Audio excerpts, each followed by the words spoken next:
শনিবারে মাছ ধরে না, বানা দিয়ে থিয়ে দেয়। অনেক নবীর গজল শুনে তখন যাইতে চায়, মাছ আর যাইতে পারে না। কেন? যে রাস্তা আটকাই দিছে। কি করে? তার সিগা তারা ধইরা ধইরা যে মাছ সাগরে থাকে খালে বিলে থেকে মাছ ধরে নিয়ে যায়। একটা মাছ বলে, হুজুর আমাদের আর আশা হবে না। কেন? তারা শনিবারে ধরে না, তারা মাছ ধরে রবিবার আমাদের রাস্তাটা আটকায়, আমরা আর যেতে পারি না। তখন রাসূল বলছিল, নবী বলছিল, যা বানরের দলেরা, বানরের দলেরা। তার থেকে হয়ে গেল বানর।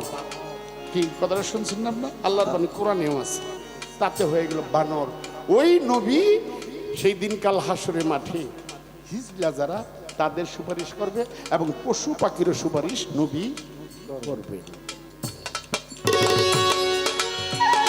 এ পর্যন্ত প্রশ্ন ছিল, আশা করি জবাব হলো।